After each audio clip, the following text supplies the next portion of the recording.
15 avril 1817. Le couloir de l'aile et du manoir d'Ashworth gisait silencieux à 8 heures du soir, enveloppé d'ombres qui semblaient respirer sous le poids de la bienséance et des secrets. Clara Thornhill pressa ses jupes grises usées contre le mur poli, ses doigts calleux, tremblants, alors qu'il touchait le chambranle de la porte qu'elle avait épousseté peut-être 1000 fois au cours de ses 3 années de service. Le trou de la serrure bâillait devant elle comme une invitation à la damnation, un petit cercle de laiton usé par des décennies de clés qui avaient verrouillé et déverrouillé la salle de bain privée du duc d'Ashworth. Elle avait découvert son secret par accident 3 mois auparavant, en frottant les lambris,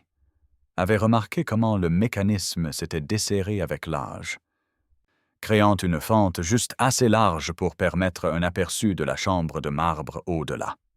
Ce premier rican avait été involontaire, un moment de malheureux hasard, alors qu'elle s'agenouillait pour récupérer sa brosse, mais ce qu'elle avait vu alors s'était gravé dans son esprit avec une clarté impitoyable. Alexander Pembroke, le 6e duc d'Ashworth, se tenait seul dans une eau qui fumait doucement à la lueur des bougies, ses cheveux sombres mouillés contre son cou, ses épaules portant l'attention d'un homme qui portait le poids de titres anciens et d'une solitude moderne. Clara savait qu'elle devrait fuir, savait que ce qu'elle faisait violait tous les codes de décence qui régissaient l'abîme entre une femme de chambre et un duc. Pourtant la voici de nouveau, attirée par une compulsion qui lui faisait honte, tout en la consumant. À travers l'étroite ouverture, elle pouvait le voir maintenant, ses mouvements lents et las, alors qu'il se défaisait de ses vêtements de soirée, la lueur des bougies peignant des ombres dorées sur une peau qu'elle n'avait aucun droit d'observer.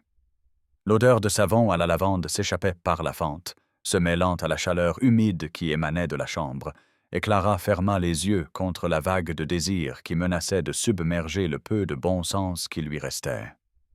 Il était beau dans sa solitude, oui, mais c'était plus que le désir physique qui l'attirait vers ce rituel interdit. Dans ces moments privés, Alexander Pembroke était simplement un homme, dépouillé de l'armure de la formalité ducale, son visage sans défense d'une manière qu'il ne l'était jamais lorsqu'il se déplaçait dans les espaces publics du manoir. Elle le regarda s'enfoncer dans la baignoire en cuivre avec un soupir qui parlait d'un épuisement plus profond que la fatigue physique, le regarda reposer sa tête contre le bord incurvé, comme si l'eau pouvait laver des fardeaux que les titres et la richesse ne pouvaient soulager. Le cœur de Clara se serra de quelque chose de dangereusement proche de la tendresse, un sentiment qu'elle n'avait aucun droit de nourrir pour un homme qui existait dans un monde aussi éloigné du sien que les étoiles. Une latte de plancher craqua quelque part derrière elle, et le sang de Clara se glaça. La voix de Madame Langley résonna depuis l'escalier des domestiques, donnant des instructions à une autre femme de chambre, et Clara se plaqua contre le mur, le souffle coupé. Les pas de la gouvernante approchèrent, réguliers et déterminés, et Clara abandonna son poste avec un désespoir silencieux, se glissant dans l'alcôve qui abritait l'armoire à linge juste au moment où le profil sévère de Madame Langley apparaissait au bout du couloir. Cachée parmi les draps parfumés à la lavande, Clara pressa une main sur son cœur qui battait la chamade et sentit tout le poids de sa transgression s'abattre sur ses épaules comme un joug qu'elle ne pouvait ni porter ni déposer. Prenez un instant pour vous abonner à notre chaîne et laissez un commentaire pour nous dire d'où vous regardez et quelle heure il est. C'est toujours fascinant de voir jusqu'où voyagent ces histoires à travers le monde. Merci. 16 avril 1817. La cuisine du manoir d'Ashworth s'éveillait à la vie à 6 heures du matin. L'air déjà épais de l'odeur du pain en train de cuire et des ordres vifs de la cuisinière dirigeant son domaine avec une précision militaire. Les mains de Clara exécutaient les gestes familiers du récurage des marmites en cuivre, les poils rêches de la brosse écorchant une peau déjà à vif par des années de service, ses doigts calleux témoignant de la répétition éreintante de sa condition. Elle avait à peine dormi, son esprit revenant sans cesse au trou de la serrure, à la vue d'Alexander Pembroke dans sa vulnérabilité privée,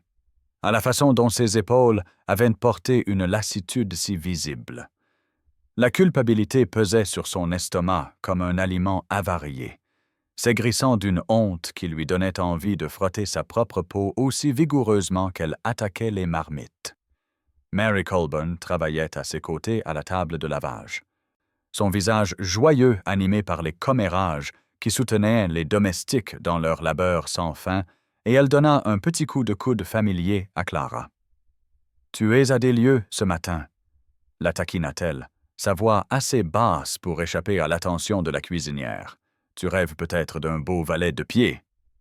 Clara réussit un faible sourire et secoua la tête, incapable de croiser le regard de son amie, sachant que la vérité de sa transgression horrifierait même l'esprit généreux de Mary. Thomas Whitmore, le majordome dont les yeux perçants ne manquaient rien de ce qui se passait entre les murs du manoir, traversa la cuisine avec son air habituel de supériorité, son regard se posant sur le travail de Clara avec une désapprobation évidente. « Ces marmites sont encore tachées », annonça-t-il froidement, son doigt pointant des marques que Clara pouvait à peine discerner. Une femme de chambre qui ne peut pas s'acquitter de tâches élémentaires est d'une valeur discutable pour cette maisonnée. Clara murmura des excuses et se pencha sur sa tâche avec une vigueur renouvelée, ses joues brûlant de la piqûre familière de sa critique, un rappel qu'elle occupait le plus bas échelon d'une hiérarchie qui s'étendait bien au-delà de sa portée.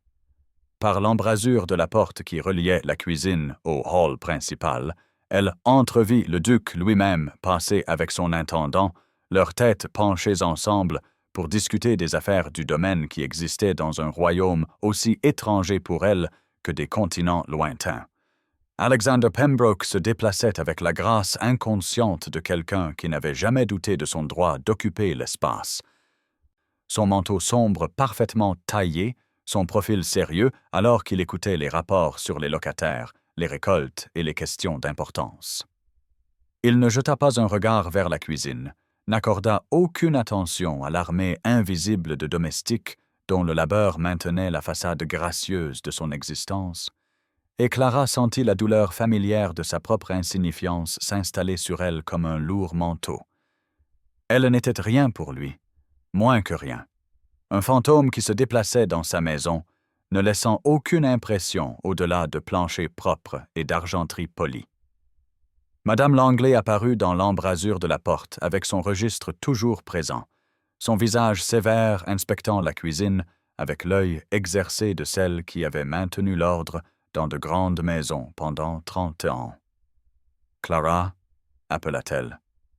sa voix tranchant dans le vacarme de la cuisine.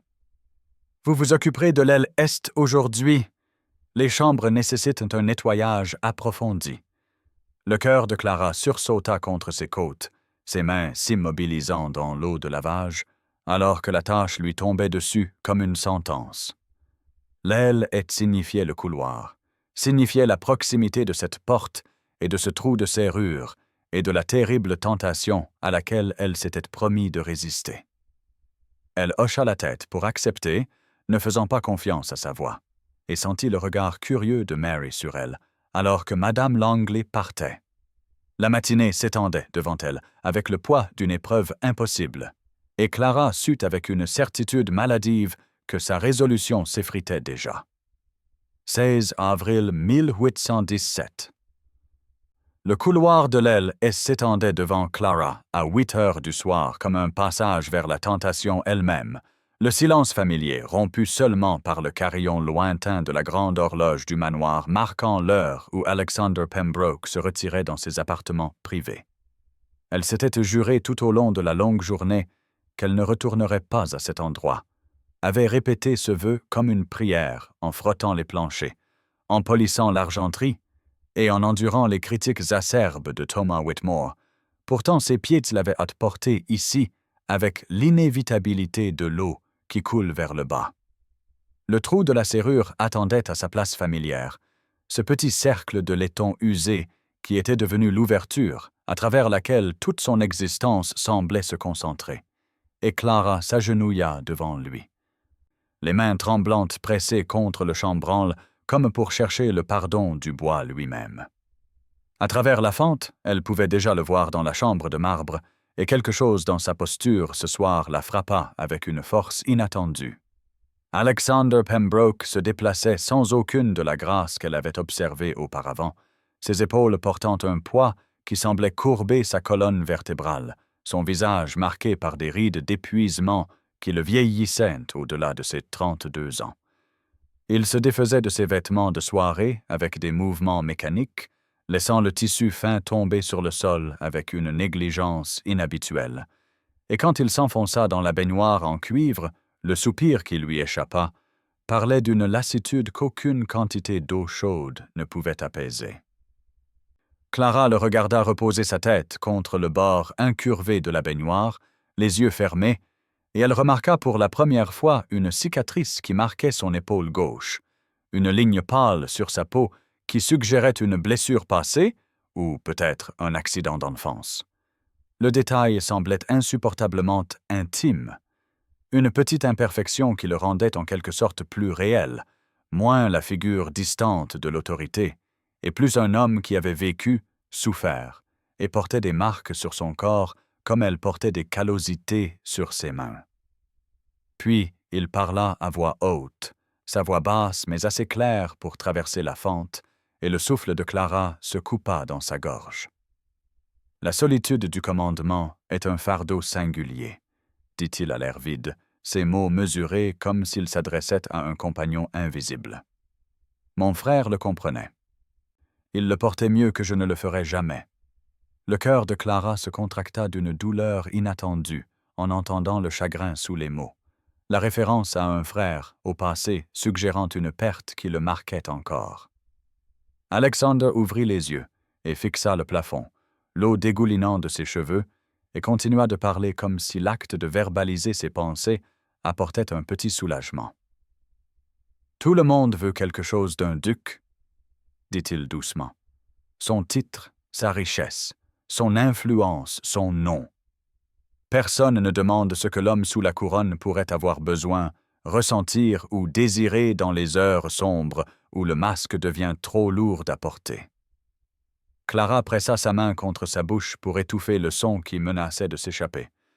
sa vision se brouillant de larmes qu'elle n'avait aucun droit de verser pour un homme qu'elle n'avait aucun droit de regarder. À ce moment, son désir se transforma en quelque chose de bien plus dangereux que l'envie physique, devint plutôt un souhait féroce de traverser la barrière de bois, de laiton et de classe, pour lui offrir le réconfort d'être vraiment vu, non pas comme le duc d'Ashworth, mais comme Alexander Pembroke, un homme souffrant d'isolement dans des pièces remplies de luxe, mais vides de véritables connexions. 22 avril 1817. Le salon du manoir d'Ashworth, à 3 heures de l'après-midi, semblait transformé par la présence de Lady Beatrice Somerset, dont l'arrivée ce matin-là avait mis le personnel de la maison dans une effervescence de préparation et dont l'élégance dominait maintenant l'espace soigneusement aménagé comme une orchidée de serre éclipsant des fleurs sauvages. Clara se tenait près du buffet, un service à thé en argent à la main, sa robe grise usée et son bonnet simple la marquant comme faisant partie de la machinerie invisible qui soutenait de telles réunions, et elle observait avec quelque chose comme du désespoir Lady Beatrice s'installer sur le canapé dans une robe de soie émeraude qui captait la lumière à chaque mouvement calculé. La veuve avait peut-être 28 ans. Sa beauté était du genre poli qui vient de la richesse, des loisirs et des attentions de femme de chambre habile. Ses cheveux sombres coiffés qu'à la dernière mode et un collier de diamants scintillant à sa gorge avec une extravagance désinvolte. Alexander Pembroke était assis en face d'elle dans l'un des fauteuils à oreilles, sa posture correctement et en quelque sorte distante, ses réponses à sa conversation animée polie mais manquant de la chaleur qui aurait encouragé une véritable connexion. Clara versa le thé avec des mains fermes, malgré le tourment dans son estomac, accomplissant les rituels du service, tandis que tout son être se concentrait sur la scène devant elle avec une intensité douloureuse. Lady Béatrice parlait de la société londonienne, de connaissances communes et de l'ennui de la vie à la campagne d'une voix conçue pour suggérer un ennui sophistiqué, et Clara pouvait voir la performance sous les mots, la façon dont la veuve inclinait son corps pour mettre en valeur sa silhouette et touchait le bras d'Alexander avec une familiarité étudiée. C'était une femme qui appartenait à son monde, dont la naissance, la fortune et les grâces sociales faisaient d'elle le choix évident pour un duc cherchant une épouse convenable, et le contraste entre l'élégance polie de Béatrice et les mains rugueuses et la robe simple de Clara la frappa comme un coup physique. Alors que Clara se retirait pour remplir la théière à la cuisine, elle passa devant le couloir où la femme de chambre de Lady Béatrice se tenait à bavarder avec l'un des valets de pied, et les mots qu'elle entendit firent vaciller ses pas. Sa seigneurie a jeté son dévolu sur le duc de la manière la plus décidée, disait la femme de chambre avec satisfaction. Elle m'a dit ce matin qu'elle s'attend à une offre avant la fin du mois, et qui pourrait blâmer son Excellence de choisir un parti si parfait. Clara continua de marcher avant qu'il ne puisse remarquer sa présence, la théière serrée contre sa poitrine comme une armure, et quand elle atteignit l'office des domestiques, elle trouva Mary qui l'attendait avec des yeux inquiets qui en voyaient trop. « On dirait que tu as vu un fantôme », dit doucement Mary, guidant Clara pour qu'elle s'assoie sur le banc usé. Clara secoua la tête, incapable de parler au-delà du nœud dans sa gorge, et sentit tout le poids de l'impossibilité s'abattre sur ses épaules comme des pierres.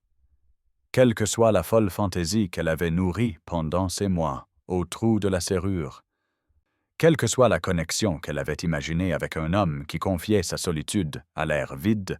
elle se dissolvait face au collier de diamants et à la soie émeraude de Lady Beatrice Somerset. Mary lui serra la main et ne dit rien, son silence plus compatissante que n'importe quel mot aurait pu l'être, et Clara fit un vœu que cette fois elle tiendrait. Elle ne retournerait pas dans ce couloir, ni à ce trou de serrure, ni à ce dangereux aperçu d'un monde qui ne pourrait jamais inclure quelqu'un comme elle. 23 avril 1817. Clara avait eu l'intention de rester à l'écart du couloir de l'aile est ce soir-là, à 8 heures, c'était promis, alors même qu'elle frottait les sols de l'arrière-cuisine et préparait les légumes pour le petit déjeuner du lendemain, qu'elle honorerait le vœu fait dans l'office des domestiques, avec la main compatissante de Mary sur la sienne. Pourtant les circonstances conspirèrent contre sa résolution avec la précision cruelle du destin lui-même. Madame Langley avait découvert une tache d'eau sur le tapis du couloir devant les appartements du duc, un déversement négligent d'un bain précédent qui nécessitait une attention immédiate de peur qu'il ne s'incruste de manière permanente dans le tissage coûteux, et Clara se retrouva envoyée avec des chiffons et une solution de vinaigre pour s'occuper de l'endroit même qu'elle avait juré d'éviter. Elle travaillait avec des mains tremblantes, alors que la grande horloge sonnait l'heure, sachant qu'au-delà de la lourde porte, Alexander Pembroke entrerait dans son sanctuaire privé pour le rituel nocturne qu'elle avait observé pendant 3 mois, et malgré chaque pensée rationnelle criant qu'elle devrait finir rapidement et fuir, ses doigts semblaient se déplacer avec une lenteur délibérée sur le tapis humide. La tache disparut progressivement sous ses soins, et quand elle n'eut plus d'excuses pour rester, elle se retrouva agenouillée là, dans le couloir vide, avec son matériel de nettoyage à côté d'elle, et le trou de la serrure qui attendait comme une épreuve de caractère qu'elle avait déjà échoué une 12aine de fois auparavant. Clara pressa son œil contre le cercle de laiton usé avec un sentiment de reddition impuissante, et ce qu'elle vit à travers cette ouverture la frappa avec une force inattendue. Alexander Pembroke se tenait à côté de la baignoire en cuivre, le dos tourné à la porte, encore entièrement vêtu de la tenue de soirée qu'il devait avoir portée pour dîner avec Lady Beatrice, et même de ce point de vue limité, Clara pouvait voir la tension rigide dans ses épaules et les mouvements agités de ses mains alors qu'il desserrait sa cravate avec des gestes vifs et frustrés. Il se défit de son manteau et de son gilet, sans son soin méthodique habituel, laissant les vêtements coûteux tomber sur le sol de marbre comme s'ils l'offensèrent. Et quand il parla enfin à voix haute, sa voix portait une pointe de colère à peine contenue qui coupa le souffle de Clara. Des conversations fastidieuses avec des gens creux qui parlent en platitude et ne se soucient que des apparences, dit-il à la pièce vide, ses mots secs et durs. Une soirée entière à ne discuter de rien de substantiel avec quelqu'un qui ne voit qu'un titre est une fortune et qui joue son intérêt comme une actrice sur une scène. Clara regarda Alexander appuyer ses mains sur le bord de la baignoire et baisser la tête, sa frustration laissant place à quelque chose qui ressemblait à une résignation lasse. « Ils me disent que Lady Beatrice ferait une duchesse parfaite, » continua-t-il plus bas. « Et peut-être que selon les critères de la société, elle le serait.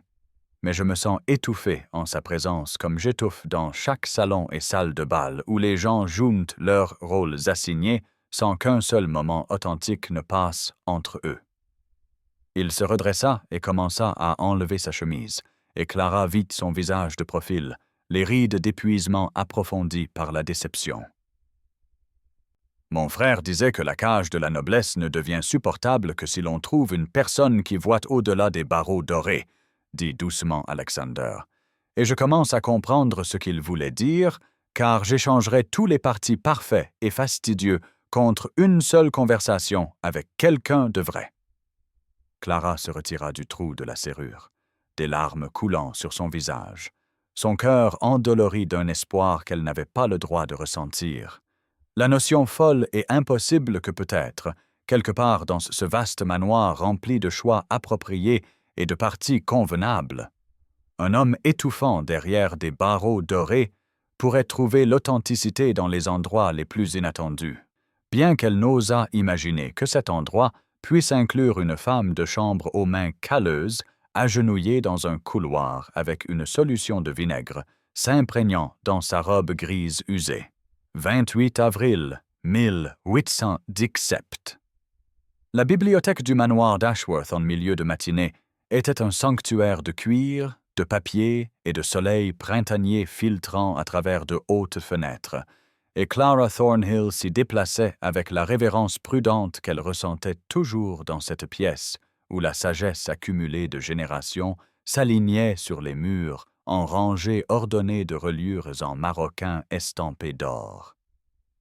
On lui avait demandé de dépoussiérer les étagères, une tâche qui l'obligeait à grimper à l'échelle roulante pour s'occuper des volumes supérieurs qui accumulaient des toiles d'araignée dans leur position négligée,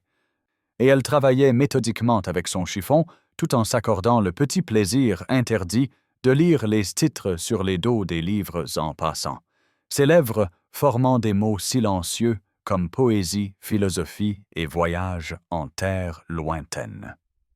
Sa robe grise usée était déjà maculée de poussière et son bonnet était de travers sur ses cheveux sombres. Mais à ce moment, sans personne pour l'observer, elle se sentait presque contente, entourée de livres qui représentaient des mondes bien au-delà des limites étroites de son existence.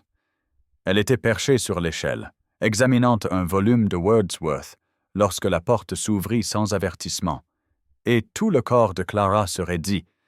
avec l'immobilisation instinctive des proies lorsque des prédateurs apparaissent, ses mains agrippant l'étagère devant elle si fort que ses doigts colleux devinrent blancs. Alexander Pembroke entra dans sa bibliothèque avec l'assurance désinvolte de la propriété qui marquait chaque mouvement de la noblesse, mais il s'arrêta juste à l'intérieur de la porte en remarquant sa présence, et pour la première fois en 3 mois que Clara l'avait observé à travers des trous de serrure et l'avait aperçue dans des couloirs, il la regarda vraiment. Non pas à travers elle comme les maîtres regardent à travers les domestiques, non pas au-delà d'elle comme si elle faisait partie du mobilier, mais directement son visage avec des yeux qui voyaient un être humain plutôt qu'une fonction. Clara sentit son souffle s'arrêter dans ses poumons, sentit le monde se rétrécir à l'espace entre eux et le poids de son attention comme un contact physique, et elle n'aurait pu ni bouger ni parler si sa vie en avait dépendu. Il s'approcha de l'endroit où elle se tenait figée sur l'échelle, et sa voix, quand il parla, contenait une chaleur qui la fit trembler. « Vous manipulez mes livres avec grand soin, » dit-il, son regard passant de son visage à ses mains toujours posées de manière protectrice sur les volumes devant elle. « J'ai remarqué que vous ne cassez jamais les dos, ni ne cornez les pages, et à l'instant, je vous ai observé lisant les titres avec ce qui semblait être un intérêt sincère plutôt qu'un simple catalogage. Quel est votre nom? » Clara sentit sa voix se coincer dans sa gorge, sentit toute l'impossibilité de ce moment s'abattre sur elle. Cet homme qu'elle avait observé dans ses heures les plus intimes se tenant maintenant assez près pour qu'elle puisse voir les paillettes d'or dans ses yeux gris. « Clara Thornhill, votre grâce » réussit-elle à murmurer,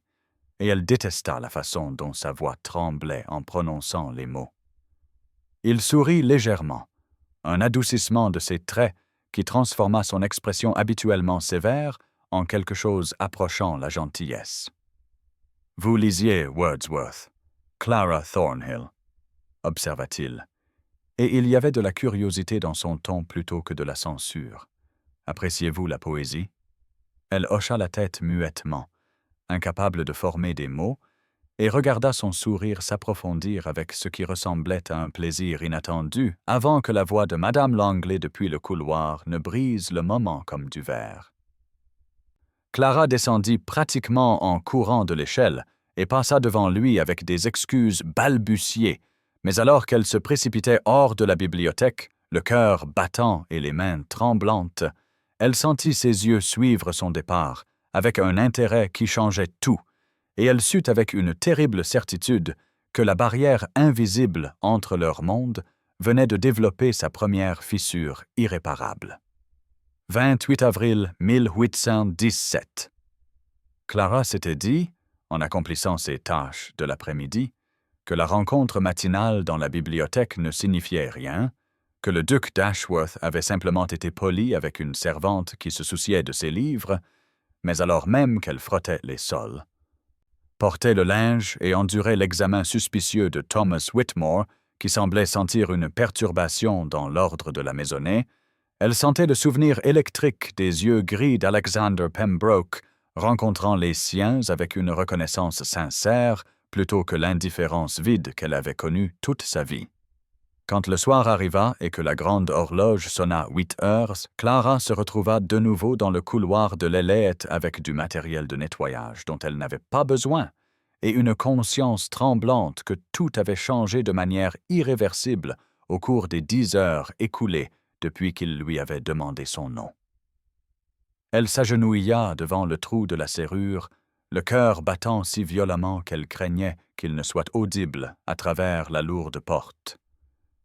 Et quand elle pressa son œil contre le cercle de laiton usé, la scène au-delà la frappa d'une force paralysante, car Alexander Pembroke se tenait dans sa position habituelle à côté de la baignoire en cuivre, se défaisant de ses vêtements de soirée avec le même soin méthodique qu'elle avait observé pendant 3 mois, mais quelque chose dans sa posture suggérait une conscience accrue qui n'existait pas auparavant. Clara le regarda ôter son manteau et desserrer sa cravate, observa le rituel familier se dérouler avec la lumière des lampes, projetant des ombres dorées sur le sol de marbre et la vapeur s'élevant de l'eau du bain parfumée à la lavande. Mais alors Alexander s'arrêta en train de déboutonner sa chemise et tourna légèrement la tête vers la porte, ne la regardant pas directement, mais s'inclinant comme s'il écoutait un son que lui seul pouvait détecter. Le souffle de Clara se coupa dans sa gorge, et elle devint absolument immobile, l'œil pressé contre le trou de la serrure et les mains appuyées contre le mur, et dans ce moment suspendu, elle vit son expression se transformer en quelque chose de pensif et presque tendre, une légère courbe de sa bouche qui aurait pu être un sourire. Il continua de se déshabiller, mais ses mouvements semblaient délibérés maintenant, conscients, comme s'il jouait pour un public qu'il reconnaissait sans le nommer. Et quand il entra enfin dans le bain et se cala contre le rebord en cuivre avec l'eau lui caressant les épaules, il parla à voix haute d'une voix si basse que Clara dut tendre l'oreille pour entendre les mots. « Je trouve ces heures du soir moins solitaires ces derniers temps, » dit-il à la pièce vide, « bien que je me trompe peut-être en imaginant une présence sympathique là où il n'en existe aucune,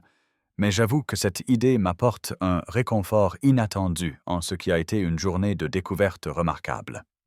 Clara sentit des larmes lui monter aux yeux, car elle comprit avec une clarté fracassante qu'il savait, qu'il avait peut-être su depuis un certain temps, que son observation invisible était devenue visible pour lui par une perception qu'elle ne pouvait sonder. Et il n'avait pas été en colère ou dégoûté, mais avait plutôt créé ce moment de reconnaissance qui s'arrêtait juste avant la confrontation directe. Elle devrait fuir, devrait abandonner cette intimité dangereuse avant qu'elle ne les détruise tous les deux, mais elle resta figée au trou de la serrure, regardant Alexander Pembroke pencher la tête en arrière et fermer les yeux avec une expression d'une lassitude si profonde mêlée d'espoir que son cœur se serra en reconnaissant sa solitude qui correspondait à la sienne. Le danger avait augmenté de manière exponentielle maintenant que la barrière de son ignorance avait été levée, maintenant que cela ne pouvait plus être considéré comme une observation secrète inoffensive, mais était devenu une conspiration entre deux âmes se tendant la main à travers un fossé impossible, et Clara se retira enfin du trou de la serrure et s'enfuit dans le couloir, son matériel de nettoyage abandonné et son monde entier transformé par la connaissance terrifiante qu'elle avait été vue. 3 mai 1817. Les jardins du manoir d'Ashworth dans l'après-midi contenaient la promesse somnolente d'une pluie imminente, avec des nuages gris s'accumulant à l'horizon et l'air épais d'humidité qui intensifiait le parfum des roses jusqu'à ce que Clara puisse goûter leur douceur sur sa langue, alors qu'elle se déplaçait parmi les buissons avec son sécateur et son panier en osier, sélectionnant des fleurs pour les arrangements que Madame Langley avait commandés pour le salon où Lady Beatrice Somerset tenait cours chaque jour comme une reine, attendant son couronnement. Clara avait été reconnaissante pour cette tâche en plein air qui la retirait de l'atmosphère suffocante de la maison,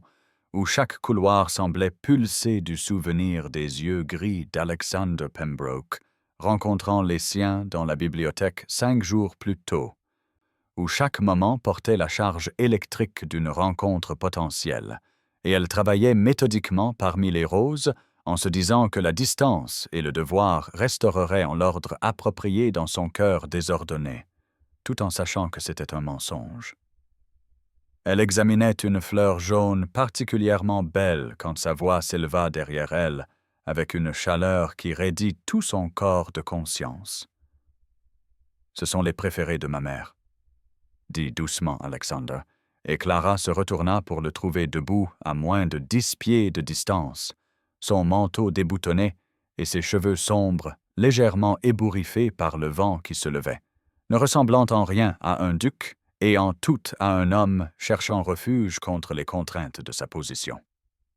Elle fit une révérence par réflexe malgré son tablier taché de terre et le sécateur maladroitement serré dans ses mains calleuses, mais il écarta la formalité d'un geste impatient et s'approcha jusqu'à ce qu'elle puisse voir les fines rides au coin de ses yeux et la tension dans sa mâchoire qui parlait de nuit blanche correspondant aux siennes.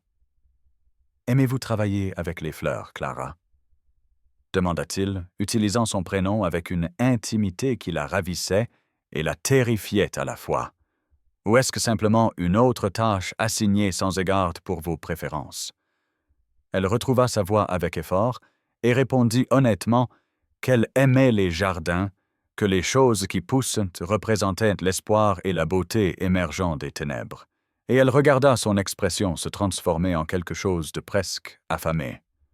Comme si ces mots nourrissaient une partie affamée de lui que les conversations sociales creuses ne pourraient jamais atteindre.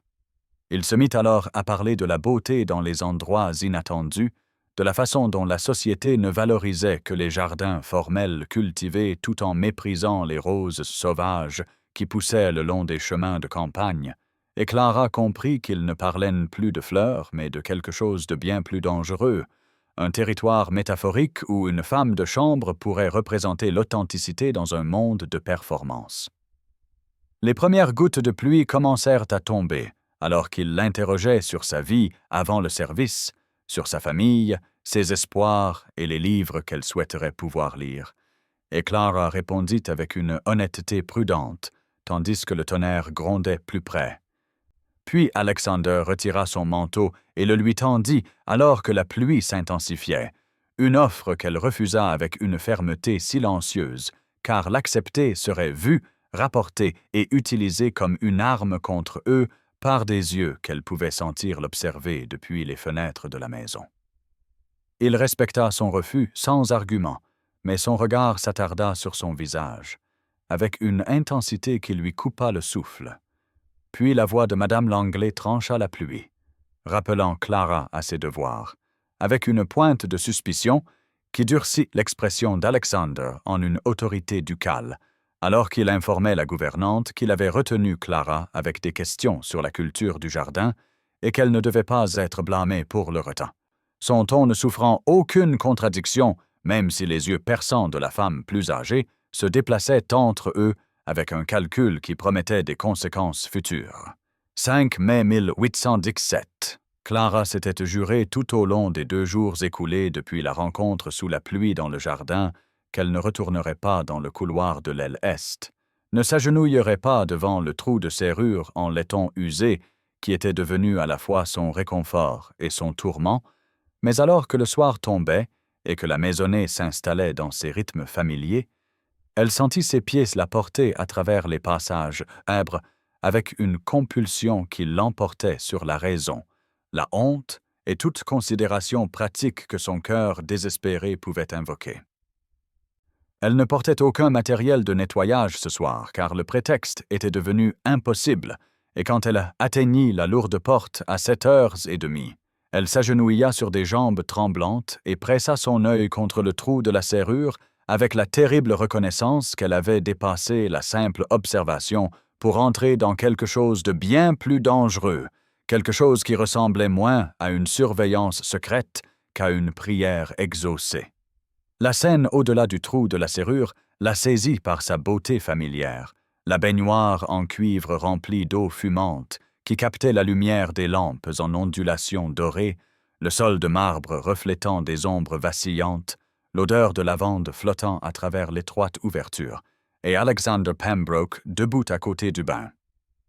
Se défaisant de ses vêtements de soirée avec des mouvements qui semblaient délibérés et conscients d'une manière qui coupa le souffle de Clara. Il déboutonna son gilet lentement, bien plus lentement qu'elle ne l'avait observé au cours de ces 3 mois de surveillance, et son expression avait une qualité d'écoute ou d'attente qui fit marteler son pouls contre ses côtes avec la terrible suspicion que quelque chose de fondamental avait changé dans la nature de ce rituel. Alexander plia son gilet avec un soin précis et le drapa sur la chaise, puis commença à s'occuper des boutons de sa chemise en se tournant légèrement vers la porte, ne la regardant pas directement, mais se positionnant de manière à ce que son profil soit vivement éclairé par la lampe, et Clara réalisa avec une certitude choquante que ces mouvements étaient devenus une performance, une présentation consciente pour un public qu'il reconnaissait sans le nommer. Il enleva sa chemise pour révéler le torse musclé qu'elle avait mémorisé en secret, la cicatrice sur son épaule gauche dont elle savait qu'elle provenait d'un accident d'équitation dans sa jeunesse, puis il s'arrêta et parla à voix haute à la pièce vide, d'une voix qui portait clairement à travers le trou de la serrure. « Je trouve ces heures du soir moins solitaires ces derniers temps, » dit-il tranquillement, comme s'il réfléchissait pour lui-même, bien que je me trompe peut-être en imaginant une présence sympathique qui partage ces moments de solitude. Tout le corps de Clara se raidit sous la terrible compréhension qui s'abattit sur elle comme une vague se brisant contre des falaises, car il savait, avait su ou senti ou deviné d'une manière ou d'une autre qu'elle observait, et plutôt que d'être dégoûté ou en colère, Il avait créé ce moment de reconnaissance oblique qui s'arrêtait juste avant la confrontation directe. Elle devrait fuir, devrait abandonner cette connexion impossible avant qu'elle ne les détruise tous les deux. Mais elle resta figée au trou de la serrure alors qu'Alexander entrait dans le bain et se calait contre le rebord en cuivre, l'eau lui caressant les épaules, ses yeux se fermant avec une expression de lassitude profonde, mêlée à quelque chose qui ressemblait presque à de l'espoir. Il parla de nouveau, si bas qu'elle dut tendre l'oreille pour entendre par-dessus le tonnerre de son propre cœur.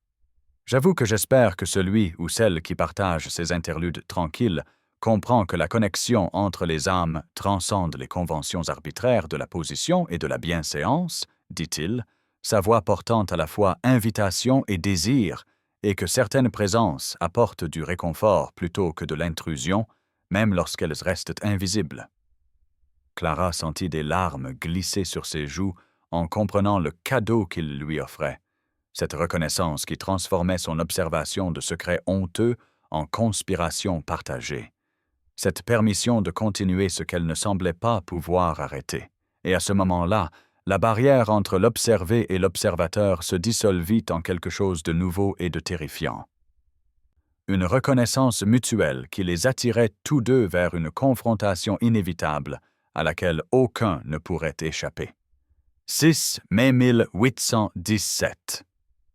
Clara s'agenouilla devant le trou de la serrure à 9 heures du soir, tout son corps tremblant si violemment qu'elle pouvait à peine presser son œil contre l'ouverture de laiton usé, car après la reconnaissance oblique de la nuit précédente, elle savait avec une terrible certitude que continuer ce rituel signifiait franchir un seuil dont il ne pourrait y avoir de retour, mais elle se retrouva impuissante face à l'attraction magnétique qui l'avait entraînée à travers les couloirs sombres jusqu'à cet endroit qui était devenu l'axe autour duquel toute son existence tournait. La salle de bain au-delà semblait vide au début, avec seulement la lueur des lampes vacillant sur le sol de marbre et la vapeur s'élevant de la baignoire en cuivre rempli, et Clara avait commencé à penser qu'Alexander avait peut-être abandonné leur rendez-vous tacite lorsque la porte s'ouvrit soudainement de l'intérieur, et elle se retrouva à regarder non pas à travers le trou de la serrure, mais directement dans les yeux gris d'Alexander Pembroke, debout devant elle dans une robe de chambre en soie, avec une expression d'une si tendre détermination que son souffle s'arrêta complètement dans sa poitrine. Il tendit la main vers elle sans parler, et Clara resta figée à genoux, incapable de bouger, de penser ou de faire autre chose que de le fixer, des larmes coulant déjà sur son visage, jusqu'à ce qu'il prononce son nom avec une telle douceur que quelque chose se brisa en elle, et les mots commencèrent à jaillir dans une confession désespérée sur les 3 mois d'observation, la honte qui la consumait, l'incapacité d'arrêter malgré la connaissance de son tort, la solitude qui l'avait poussée à chercher une connexion même à travers un trou de serrure, parce qu'elle avait été invisible si longtemps que même l'observation secrète ressemblait à une sorte de communion. Alexander écouta sans l'interrompre pendant qu'elle pleurait, se confessait et s'excusait. Puis il s'agenouilla devant elle sur le sol du couloir pour que leurs yeux soient au même niveau et prit ses 2 mains dans les siennes, avec un contact si chaud et solide qu'il ancra sa panique tourbillonnante. Et il lui dit doucement qu'il l'avait remarquée dans la maisonnée 3 semaines plus tôt, avait vu la façon dont elle se déplaçait dans les pièces comme un fantôme cherchant de la substance, avait reconnu dans ses yeux le même isolement désespéré qui rongeait sa propre existence privilégiée. Et il avait espéré qu'elle trouverait le courage d'arrêter de se cacher parce qu'il était fatigué des barrières qui séparaient des âmes qui pourraient autrement trouver du réconfort dans une reconnaissance sincère. Clara commença à protester qu'elle n'avait aucun droit à une telle reconnaissance, qu'elle n'était rien et qu'il était tout, et que la distance entre eux ne pouvait être comblée par de vains espoirs. Mais Alexander se leva, l'attira doucement sur ses pieds et la conduisit à travers la porte dans la salle de bain qu'elle n'avait jamais vue qu'à travers le trou de la serrure. La pièce semblant à la fois familière et totalement étrange maintenant qu'elle s'y trouvait, et quand elle essaya de se dégager pour fuir, il resserra sa prise sur sa main et dit qu'il était fatigué des barrières, tant littérales que métaphoriques, fatigué de jouer un rôle pour une société qui valorisait tout, sauf une connexion humaine authentique. Puis, avant qu'elle ne puisse comprendre son intention, il la tira en avant, et ils tombèrent ensemble dans l'eau chaude de la baignoire en cuivre, Clara entièrement vêtue et haletant sous le choc. L'eau se referma sur sa robe grise usée et s'infiltra jusqu'à sa peau, tandis qu'Alexander la tenait contre sa poitrine avec des bras qui semblaient incroyablement forts et incroyablement doux. Et Clara se retrouva à sangloter contre son épaule, pendant qu'il lui murmurait dans ses cheveux mouillés qu'elle était vue, vraiment vue, non pas comme une servante ou une intrusion, mais comme une femme dont la présence avait apporté une lumière inattendue dans l'obscurité suffocante de son existence isolée, et à ce moment-là, avec l'eau chaude clapotante autour d'eux et son rythme cardiaque régulier sous sa joue, Clara comprit que tout avait irrévocablement changé et qu'il n'y aurait pas de retour à l'invisibilité sûre qui l'avait protégée à la fois de l'espoir et du chagrin. 6 mai 1817, à 10 heures du soir, Clara se retrouva debout dans les appartements privés d'Alexander Pembroke, portant des vêtements qu'elle n'avait jamais imaginé toucher, encore moins porter. Une chemise en lin bien trop grande pour sa silhouette qui lui tombait presque aux genoux, et une de ses culottes qu'elle avait roulée plusieurs fois aux chevilles, ses cheveux mouillés dégoulinant dans son dos, tandis qu'il s'occupait du feu avec des mouvements qui semblaient conçus pour lui donner le temps de se ressaisir. Bien que le sang-froid lui parût totalement hors de portée après l'intimité écrasante d'être tenu dans l'eau chaude, tout en confessant ses mois d'observation secrète. Alexander avait enveloppé sa robe grise trempée dans des serviettes et l'avait suspendue près du feu où elle fumait doucement. Cette attention domestique et pratique à des questions concrètes étant en quelque sorte plus dévastatrice que le grand geste de la tirer dans le bain, et quand il se tourna enfin des flammes pour lui faire face, son expression contenait une si tendre certitude que Clara sentit à nouveau les larmes la menacer, malgré sa tentative désespérée de maintenir un semblant de dignité. Il lui fit signe de s'asseoir sur la chaise la plus proche du feu, et elle s'y laissa tomber avec reconnaissance, car ses jambes avaient commencé à trembler d'épuisement et d'émotion écrasante. Et Alexander rapprocha la deuxième chaise pour qu'ils s'assoient face à face avec peut-être 2 pieds d'entre eux, une distance qui semblait à la fois trop proche et incroyablement distante après l'intimité pressante de ses bras autour d'elle dans l'eau. Ils se regardèrent en silence pendant un long moment qui s'étira et s'approfondit jusqu'à ce que Clara sente les mots jaillir d'elle sans intention consciente, lui parlant de la solitude qui l'avait poussée au trou de la serrure, des années passées à être invisible dans de grandes maisons, de la façon dont son rituel solitaire du soir avait semblé refléter son propre isolement, jusqu'à ce qu'elle se sente moins seule, simplement en étant témoin de ces moments privés de vulnérabilité. Alexander écouta sans l'interrompre, ses yeux gris ne quittant jamais son visage, et quand elle se tut enfin, il parla doucement du devoir et du désir, du poids suffocant d'un titre qu'il n'avait jamais voulu, de jouer le rôle de duc pour une société qui valorisait la lignée et la tradition au détriment d'une connexion humaine authentique, de la mort lente de vivre selon des attentes qui ne laissaient aucune place à des sentiments sincères ou à une joie spontanée.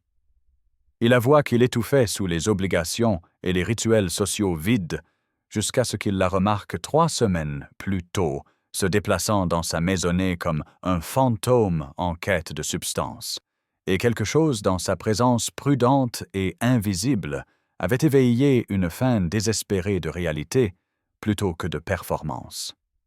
Clara protesta que ce qu'il décrivait était impossible, qu'un duc ne pouvait pas courtiser une femme de chambre sans détruire sa position et sa réputation, mais Alexander se pencha en avant, prit ses 2 mains dans les siennes et dit avec une intensité tranquille qu'il rejetait entièrement ce cadre, qu'il préférerait vivre comme un homme authentique avec une position sociale limitée plutôt que de continuer à exister comme un duc creux dans une cage de bienséance. Puis il demanda non pas si elle comprenait l'impossibilité, mais si elle ressentait ce qu'il ressentait. Cette attraction magnétique vers une connexion authentique qui transcendait tout argument rationnel contre elle. Clara se retrouva à admettre, à travers de nouvelles larmes, qu'elle le ressentait, l'avait ressenti pendant des mois. Et Alexander sourit pour la première fois depuis qu'il l'avait tirée du couloir et déclara son intention de la courtiser convenablement, quelles qu'en soient les conséquences, demandant la permission formelle de poursuivre ce qui avait commencé dans le secret et la confusion. Et Clara sentit la terreur et l'exaltation se livrer bataille dans sa poitrine en murmurant oui à un avenir qui semblait à la fois impossible et inévitable. 7 mai 1817. À 7 heures du matin, Clara se glissa par l'entrée des domestiques, alors que la première lumière pâle commençait à filtrer à travers les fenêtres de la cuisine, son corps endolori de fatigue et son esprit tourbillonnant avec l'impossibilité de tout ce qui s'était passé dans les appartements d'Alexander, et elle avait à peine enlevé sa cape que Mary Colburn apparut à son coude, les yeux écarquillés d'inquiétude, lui posant des questions chuchotées sur l'endroit où Clara avait été toute la nuit, car son lit était resté vide et la maisonnée se réveillerait bientôt et remarquerait son absence. Clara se trouva incapable de formuler des explications cohérentes, ses pensées encore emmêlées dans la sensation des bras d'Alexander autour d'elle dans l'eau et sa déclaration d'intention de la courtiser malgré tout argument rationnel contre une telle folie. Alors elle serra simplement la main de Mary et promit de tout expliquer plus tard quand elle trouverait des mots adéquats à la confusion écrasante d'espoir et de terreur qui la consumait entièrement. La cuisine éclata dans son chaos matinal habituel, alors que la cuisinière arrivait et commençait à aboyer des ordres, tandis que d'autres domestiques entraînent en se frottant les yeux, et Clara accomplit ses tâches avec une précision mécanique, tandis que son esprit restait enfermé dans les appartements privés où tout avait changé, jusqu'à ce que la cloche sonne. Convoquant le personnel pour préparer le petit déjeuner dans la salle à manger, et elle se retrouva à porter le service à thé, dans l'espace où Lady Beatrice Somerset était assise en soie émeraude, ressemblant en tous points à la duchesse qu'elle avait clairement l'intention de devenir. Béatrice jeta à peine un regard à Clara, tout en se plaignant d'une voix conçue pour être entendue du déclin des normes de service même dans les meilleures maisons, faisant des commentaires pointus sur le personnel qui oubliait sa place et sa position. Et Clara sentit son visage brûler alors qu'elle versait le thé avec des mains qui tremblaient légèrement jusqu'à ce qu'Alexander entre dans la pièce et observe la scène avec des yeux gris qui ne manquaient rien de la cruauté calculée de Béatrice. Il interrompit les plaintes de Béatrice avec une politesse glaciale pour défendre le personnel de sa maison comme étant exemplaire et irréprochable, son ton ne souffrant aucune discussion, et Clara regarda les yeux bleus de Béatrice se rétrécir avec une suspicion soudaine et vive, alors qu'elle regardait tour à tour Alexander et la femme de chambre qu'il avait choisi de défendre si publiquement. Madame Langley apparut dans l'embrasure de la porte et fit signe à Clara de la suivre dans le couloir, et une fois qu'elles furent seules dans le couloir ombragé, la gouvernante étudia le visage de Clara avec une expression mêlant inquiétude et avertissement, avant de parler doucement de la façon dont une attention anormale de la part du maître n'apportait que danger et chagrin aux serviteurs qui oubliaient la distance infranchissable entre leurs mondes. Clara voulut protester qu'Alexander ne voyait pas une telle distance, qu'il avait déclaré son intention de rejeter le cadre même qui exigeait une telle séparation. Mais les mots moururent dans sa gorge, car les prononcer à voix haute rendrait réel quelque chose qui ressemblait encore à un rêve fiévreux, né de la solitude et d'un désir désespéré.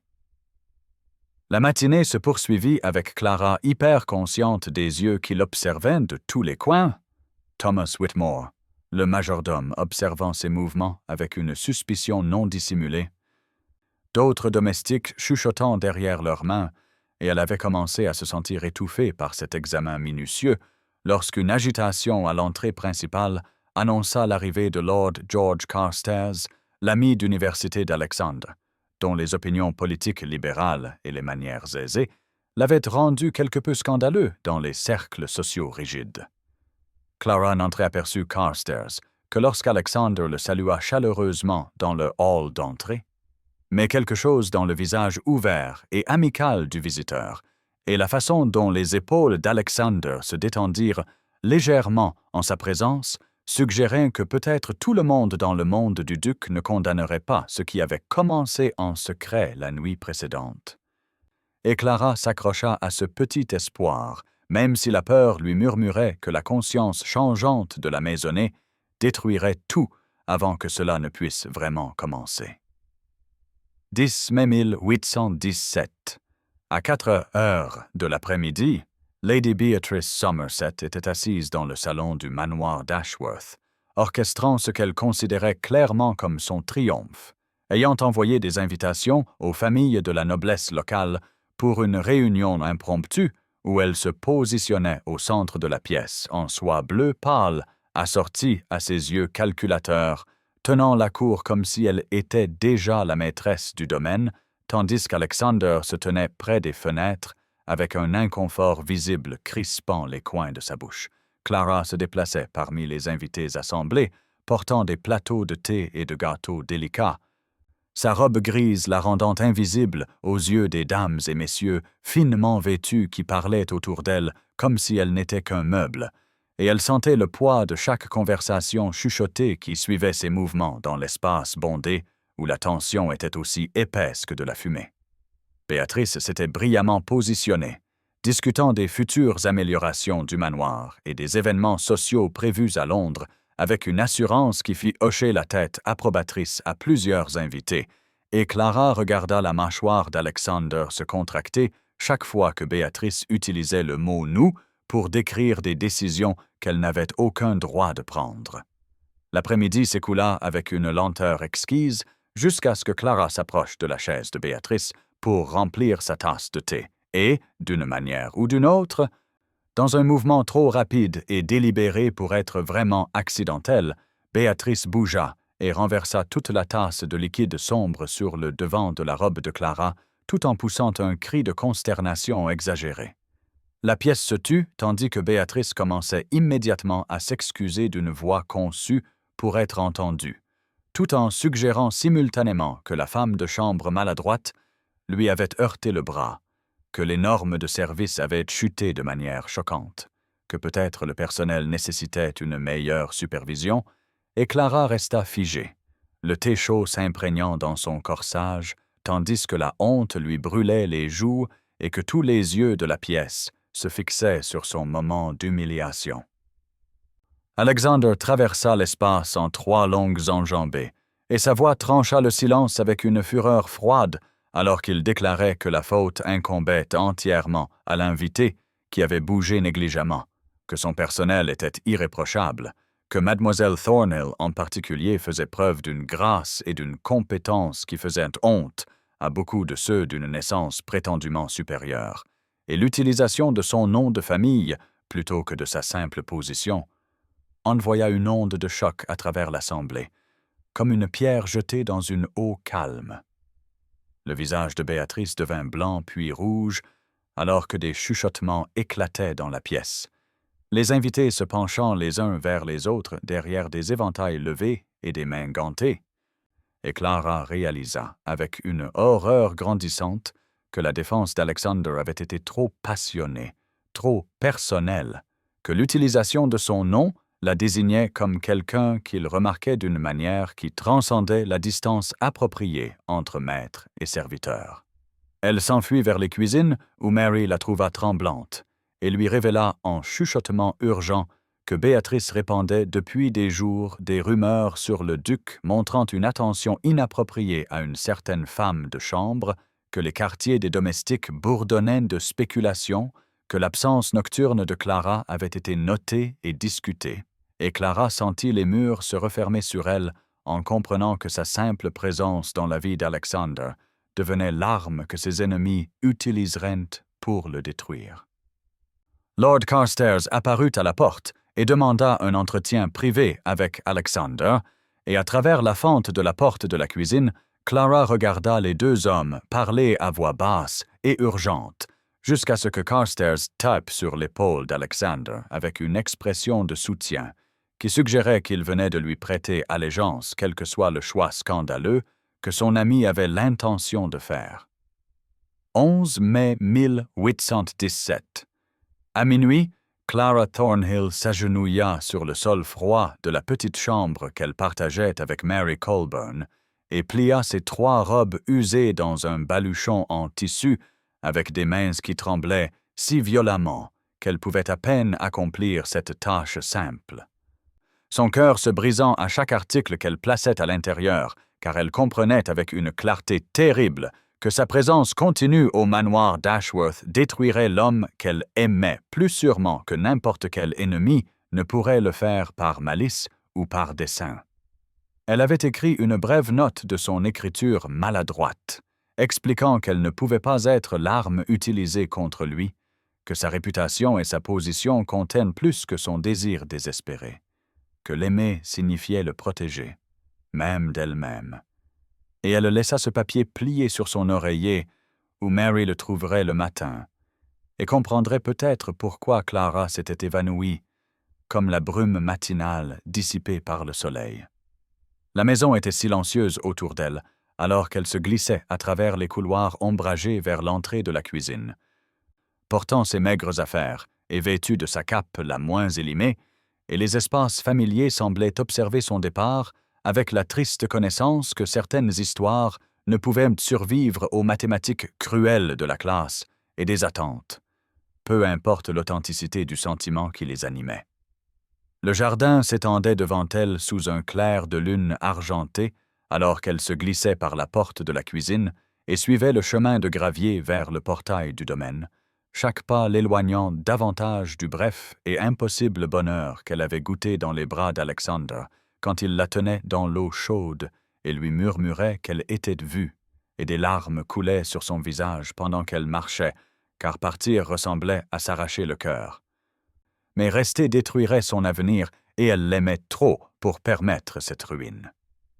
Elle avait presque atteint le portail l'enfer qui marquait la frontière entre le domaine et le monde extérieur, lorsqu'elle entendit des pas rapides derrière elle, et se retourna pour voir Alexander courir vers elle en manche de chemise, sans manteau ni cravate, ses cheveux sombres en désordre, et ses yeux gris flamboyants de fureur et d'une tendresse désespérée qui lui coupa le souffle. Il l'atteignit en désenjambé, et lui saisit les épaules avec des mains tremblantes, en exigeant de savoir quelle folie la possédait, pour partir sans un mot, et elle essaya d'expliquer à travers ses sanglots qu'elle le sauvait du scandale et de la destruction sociale, mais il coupa ses mots en la tirant contre sa poitrine avec une telle possession féroce que son baluchon tomba, oublié, sur le sol. Alexander parla rapidement, disant qu'il ne voulait aucune protection qui lui coûterait la seule connexion authentique qu'il ait jamais connue, qu'il refusait de sacrifier l'amour pour l'approbation creuse de gens dont les opinions ne signifiaient rien comparées au poids de ce qu'il ressentait en la regardant. Puis,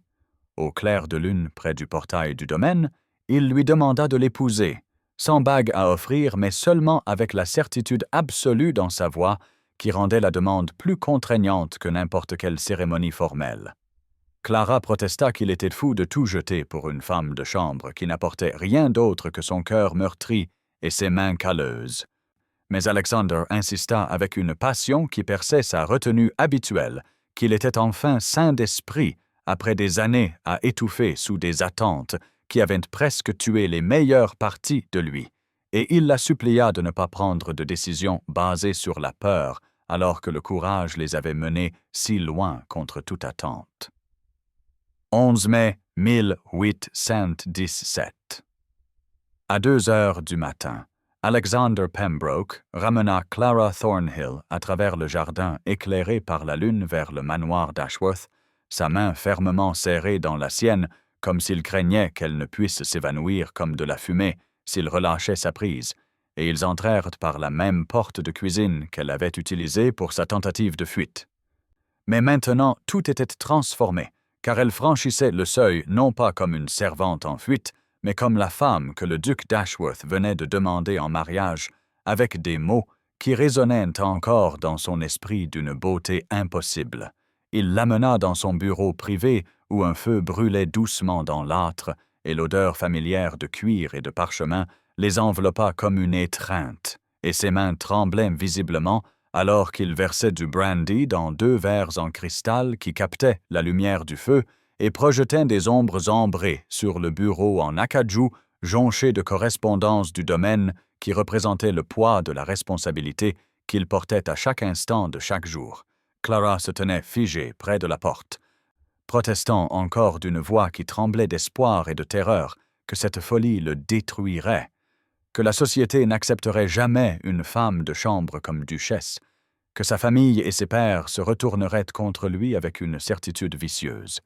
Mais Alexander posa la carafe de brandy avec un soin délibéré et se tourna pour lui faire face avec des yeux gris flamboyants de détermination qui firent taire ses paroles effrayées avant qu'elles ne puissent se former complètement. Il commença à démanteler systématiquement chaque argument qu'elle offrait, comme un avocat présentant un cas irréfutable, parlant de son autorité absolue sur sa propre vie et ses choix, lui rappelant qu'il détenait l'un des plus anciens titres d'Angleterre et commandait une richesse et une influence qui le rendaient responsable devant personne. Déclarant sa volonté de faire face à toutes les conséquences sociales qui se présenteraient, car l'alternative de vivre sans elle constituait un sort bien pire que n'importe quel scandale que la société pourrait fabriquer. Alexander traversa l'espace entre eux et prit ses mains dans les siennes en demandant d'une voix rauque d'émotion ce qu'elle voulait plutôt que ce qu'elle craignait, si quelque part sous sa terreur et son abnégation vivait un désir qui correspondait aux besoins dévorants qu'il ressentait chaque fois qu'il la regardait. Et Clara sentit quelque chose se briser dans sa poitrine alors que des larmes coulaient sur son visage et qu'elle admettait dans un murmure qu'elle l'aimait d'un amour désespéré et complet, l'avait aimé pendant des mois en regardant à travers ce trou de serrure et en apprenant les contours de sa solitude qui correspondaient si parfaitement à la sienne.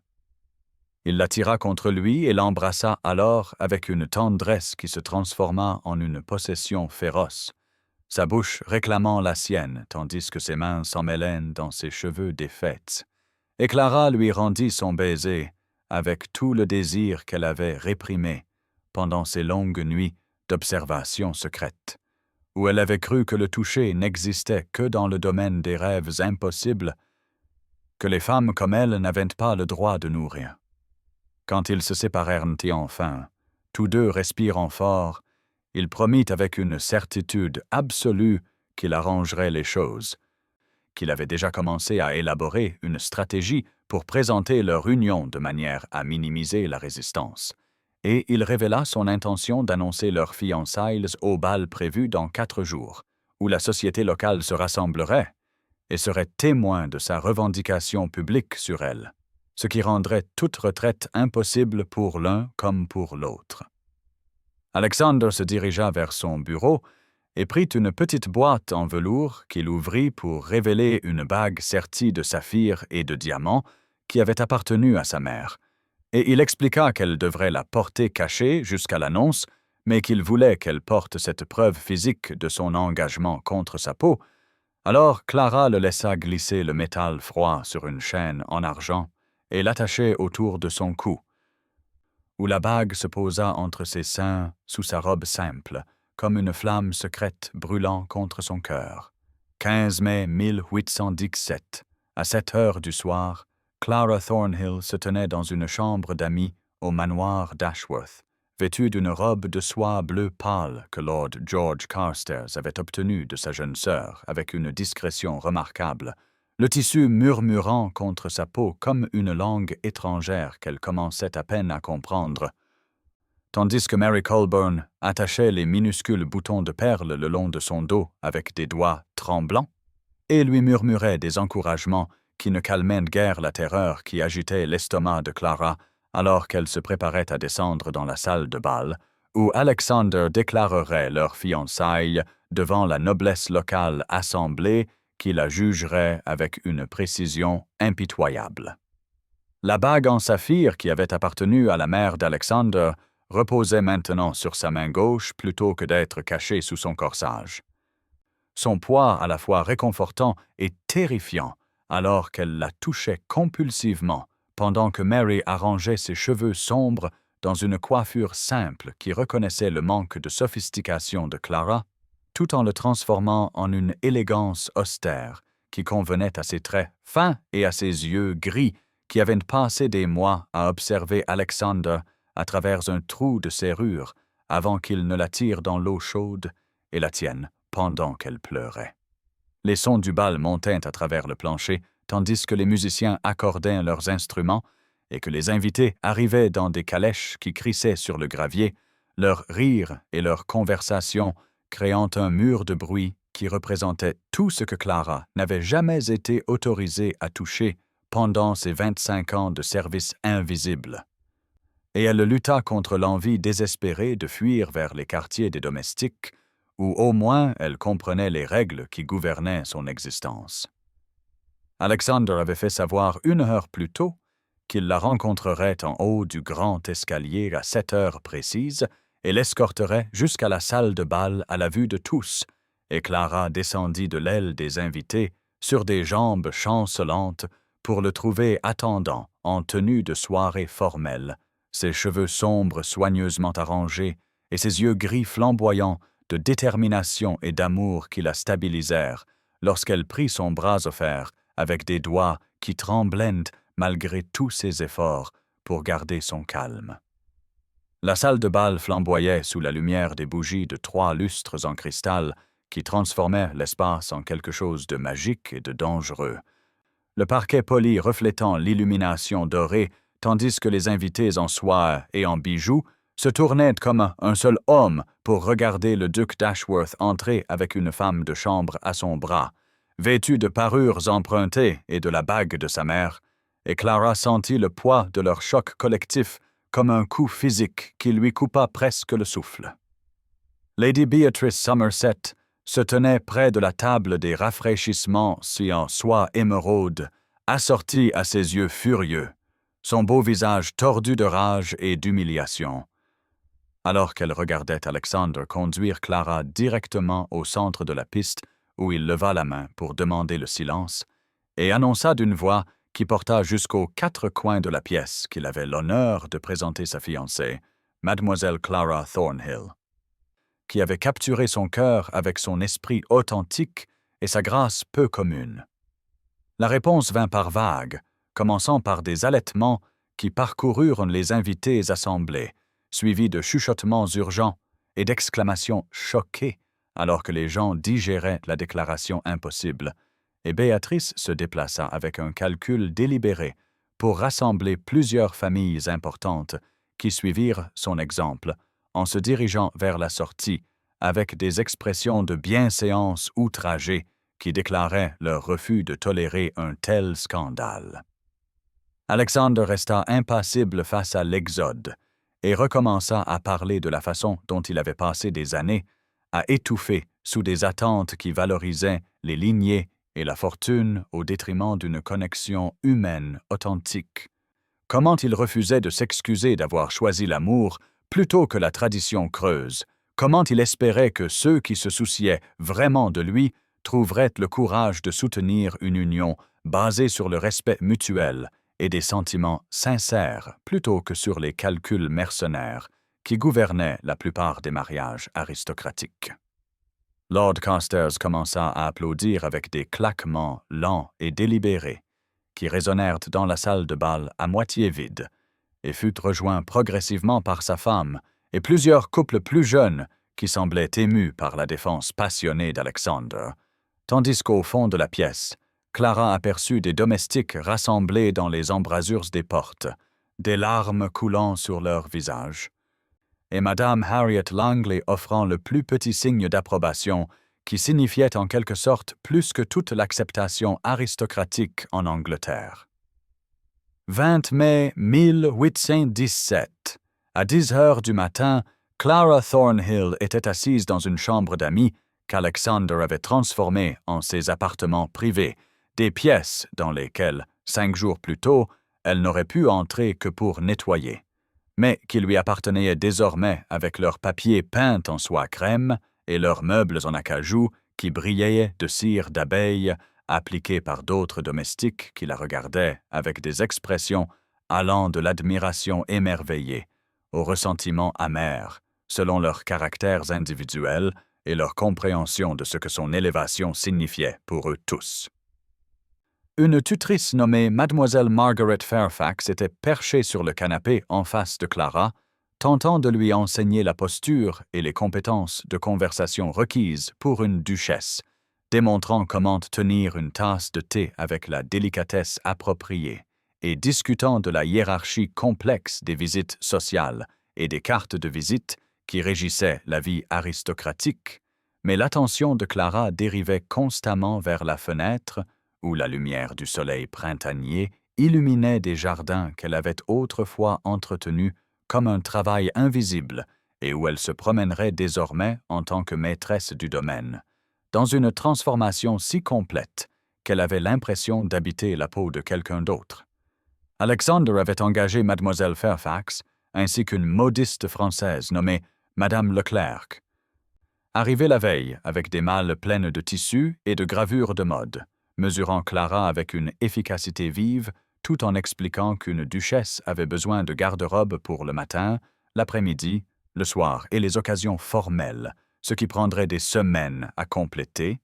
mais Alexander avait ordonné que tout soit accéléré avec le pouvoir de fonds illimité et d'une autorité ducale qui pouvait accomplir l'impossible par la seule force de sa volonté. Les conséquences sociales du bal continuaient de se propager de manière à la fois douloureuse et étonnamment pleine d'espoir, car certaines familles éminentes avaient en effet rompu les liens en retournant des invitations non ouvertes et en répandant des commérages vicieux sur la folie du duc d'Ashworth d'élever une femme de chambre, mais d'autres familles, en particulier celles avec des membres plus jeunes et plus libéraux, avaient envoyé de prudentes notes de félicitations qui suggéraient que la curiosité pourrait l'emporter sur les préjugés avec le temps et l'engagement inébranlable d'Alexander envers son choix scandaleux. Lord George Carstairs était devenu un allié inestimable, rendant visite quotidiennement pour offrir son soutien et coacher Clara dans la navigation des complexités sociales, expliquant avec une patience bienveillante que la moitié de l'aristocratie méprisait secrètement les hiérarchies rigides qu'elle défendait publiquement et accueillerait favorablement toute fissure dans la façade qui permettrait à un sentiment authentique d'émerger de sous la bienséance performative. Mary Colburn avait été promue femme de chambre personnelle malgré les protestations du majordome Thomas Whitmore, devenu de plus en plus hostile à mesure que son ordre mondial familier s'effondrait, et la présence de Mary offrait à Clara une amitié dont elle avait désespérément besoin alors qu'elle naviguait dans des appartements qui lui semblaient encore étrangers, malgré le luxe qui l'entourait sur chaque surface polie et chaque coussin de soie. Madame Harriet Langley avait surpris tout le monde en demandant une audience privée avec Clara pour lui offrir des félicitations quelque peu rigides et des conseils pratiques sur la gestion du personnel de maison depuis une position d'autorité, plutôt que de servitude, expliquant que l'ascension sans précédent de Clara serait jugée sévèrement par la société, mais pourrait inspirer l'espoir à chaque domestique qui avait toujours cru que sa condition était fixe et immuable par la naissance. Alexander passait des heures, chaque jour avec Clara, lui enseignant la gestion du domaine et la présentant aux locataires et au personnel de manière à démontrer sa confiance absolue en ses capacités. Et la nuit, il la retrouvait dans ses appartements pour la tenir dans ses bras pendant qu'elle pleurait sous la pression écrasante et chasser ses peurs avec de tendres assurances qu'elle n'était pas seule dans cette transformation qui la terrifiait et l'exaltait à part égale à mesure que la date du mariage approchait avec une certitude inexorable. 25 mai 1817. À 3 heures de l'après-midi, Clara Thornhill marchait dans le couloir de l'aile est où, à peine 6 semaines plus tôt, elle s'était agenouillée devant un trou de serrure pour observer Alexander Pembroke se baigner dans une solitude éclairée à la bougie, mais maintenant elle se déplaçait en tant que sa fiancée reconnue, vêtue d'une robe de promenade gris tourterelle que Madame Leclerc avait terminée la veille, avec des boutons de perles qui brillaient sur le fin tissu de laine, tandis que Clara essayait d'habiter cette nouvelle identité, qui semblait à la fois naturelle et impossible, selon le moment, et sa confiance fluctuante dans la transformation extraordinaire qui l'avait élevée de la servitude invisible à duchesse en attente. Le mariage était fixé au 12 juin, dans seulement 18 jours,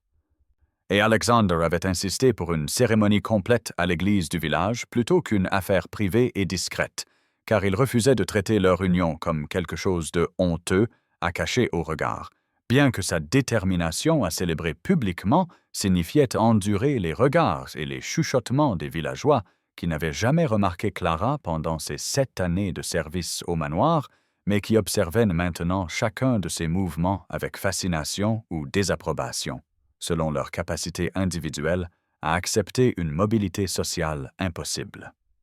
Elle s'arrêta devant la salle de bain, où Alexander l'avait tirée dans l'eau chaude pendant qu'elle pleurait et confessait des mois d'observation à travers le trou de la serrure. Ce moment charnière, où il avait murmuré qu'elle était vue et détruit les barrières entre leurs mondes séparés avec l'acte révolutionnaire de reconnaître sa pleine humanité malgré la livrée de servante qu'elle avait portée comme une armure invisible contre l'espoir. La porte était maintenant ouverte, révélant les sols en marbre et la baignoire en cuivre qui avaient été témoins de sa transformation. Et Clara sentit les larmes lui piquer les yeux au souvenir de sa tendresse alors qu'elle s'attendait au jugement, de sa certitude alors qu'elle n'offrait que de la peur, de son insistance sur le fait que la connexion authentique importait plus que toutes les hiérarchies rigides qui gouvernaient leur monde avec une précision impitoyable. Alexander la trouva là, perdue dans ses souvenirs, et l'enlaça par derrière. Posant son menton sur son épaule, tandis qu'ils contemplaient aux tous deux la pièce qui revêtait une telle importance dans leur cour non conventionnelle, et il lui demanda doucement si elle regrettait le chaos que leur amour avait créé dans l'univers précédemment ordonné du manoir d'Ashworth. Clara se tourna dans son étreinte pour lui faire face directement, touchant sa mâchoire avec des doigts qui ne portaient plus les callosités du récurage des sols, mais se souvenaient encore du poids de la servitude qui avait défini toute son existence avant qu'il ne décide qu'elle méritait d'être élevée à la visibilité, et elle lui dit avec une honnêteté absolue qu'elle ne regrettait rien, sauf les années qu'ils avaient passées dans la même maison comme des étrangers, séparés par des frontières artificielles qui la déclaraient indigne de son attention.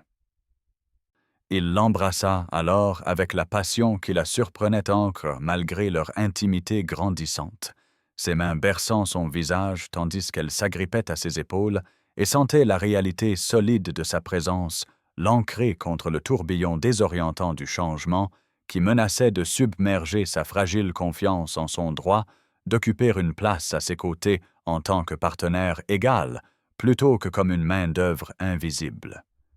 Une toux discrète les interrompit, et ils se séparèrent pour trouver Lord George Carstairs debout dans le couloir avec une expression amusée et la nouvelle que plusieurs autres familles avaient envoyé des acceptations pour le mariage,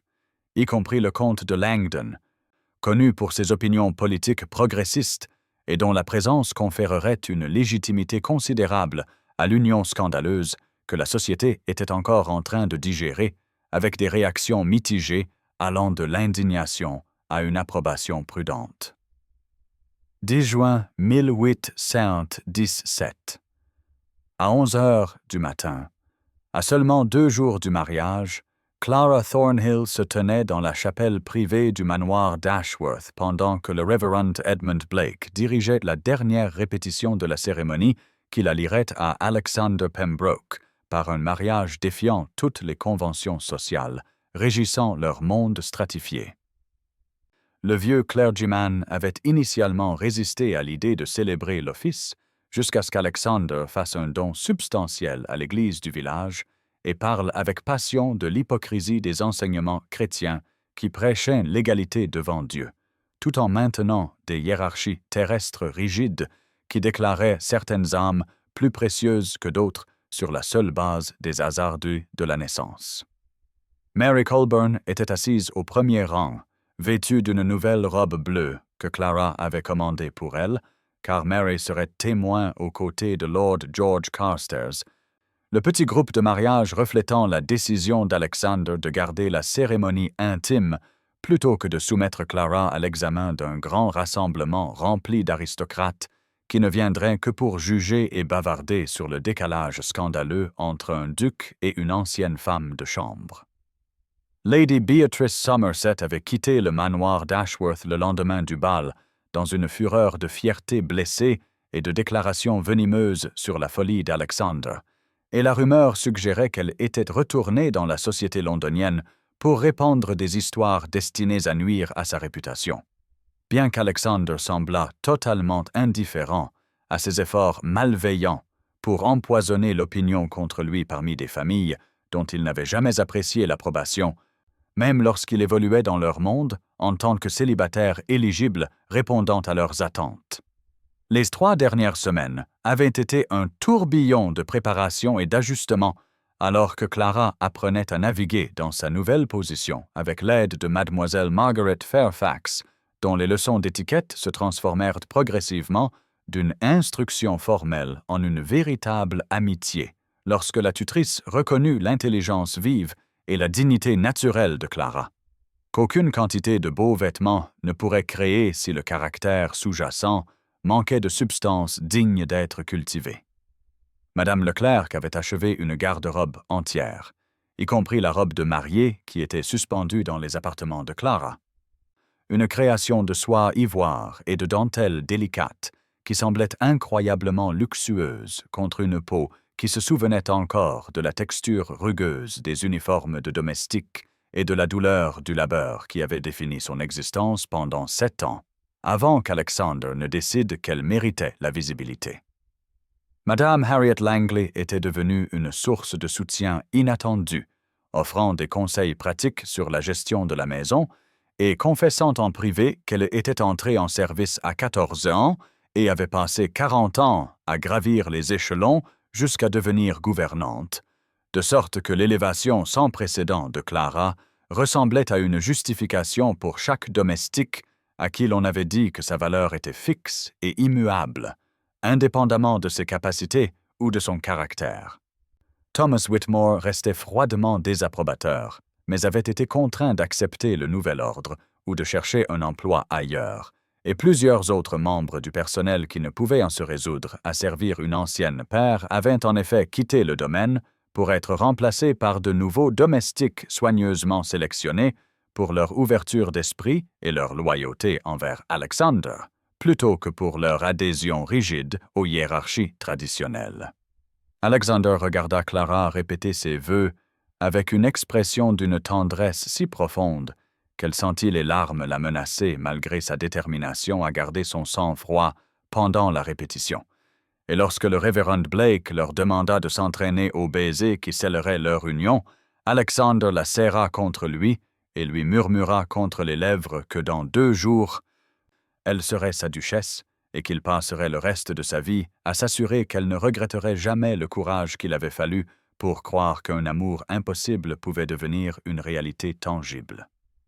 12 juin 1817, à 3 heures de l'après-midi, Clara Thornhill, née d'un fermier locataire et entrée en service à 18 ans avec des mains calleuses et sans autre perspective qu'une vie de labeur invisible, se tenait dans le vestibule de l'église Sainte-Marie dans le village d'Ashworth, vêtue d'une robe de soie ivoire que Madame Leclerc avait cousue avec un soin si exquis que Clara se sentit transformée en quelqu'un qu'elle reconnaissait à peine lorsqu'elle aperçut son reflet dans le miroir ce matin-là. Bien qu'Alexander ait insisté en la voyant qu'elle était exactement la même que toujours sous les beaux vêtements, belle, digne et entièrement elle-même, malgré les atours de la richesse qui ornaient désormais sa silhouette.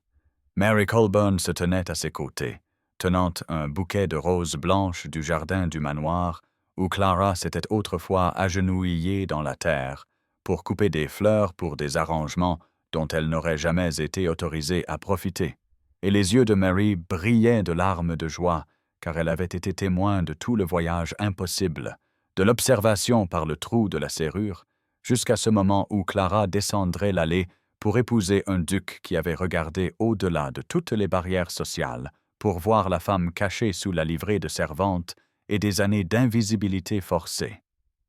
Les cloches de l'église sonnèrent à travers le village, appelant les témoins à la cérémonie scandaleuse, et Clara pouvait entendre le murmure des voix depuis l'intérieur du sanctuaire où environ 50 invités s'étaient rassemblés, y compris Lord George Carstairs, le comte de Langdon et plusieurs autres aristocrates progressistes qui avaient décidé que le choix radical d'Alexander Pembroke de se marier par amour authentique plutôt que pour une lignée convenable méritait d'être soutenu malgré les questions inconfortables que cela soulevait sur la nature arbitraire des hiérarchies sociales qui gouvernaient leur monde avec une précision impitoyable.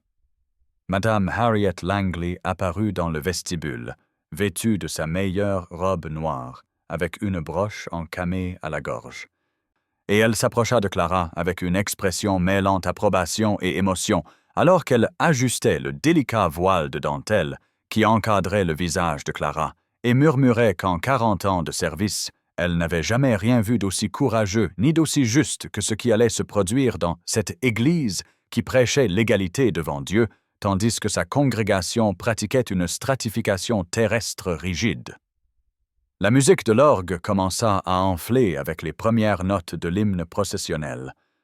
et Clara sentit ses mains trembler autour du bouquet de roses, alors que Mary lui serrait le bras et murmurait des encouragements, tandis que la porte du vestibule s'ouvrait pour révéler l'intérieur de l'église avec ses colonnes de pierre et ses vitraux qui projetaient une lumière colorée sur les témoins assemblés qui se tournèrent comme un seul homme pour regarder l'entrée de Clara. Alexander se tenait à l'autel à côté du révérend Edmund Blake, en tenue de cérémonie, ses cheveux sombres peignés en arrière, et lorsque ses yeux trouvèrent Clara dans l'embrasure de la porte, son expression se transforma en une joie et d'une certitude si profonde que ses tremblements cessèrent et sa peur se dissipa, car elle sut avec une conviction absolue que cet homme qui l'avait tirée de la servitude invisible pour la rendre pleinement visible l'honorerait et la chérirait, quels que soient tous les défis que leur union non conventionnelle devrait affronter dans les années à venir. Clara fit son premier pas dans l'allée sans père pour l'escorter, car elle marchait vers Alexander en tant qu'elle-même, plutôt qu'en tant que propriété transférée entre des hommes, et à chaque pas, elle sentit le poids de sa vie passée de femme de chambre s'évanouir pour être remplacée par l'extraordinaire réalité présente, où elle se déplaçait dans l'espace en tant que femme, choisissant l'amour plutôt que la sécurité, et la connexion authentique plutôt que la sécurité amère des limitations acceptées.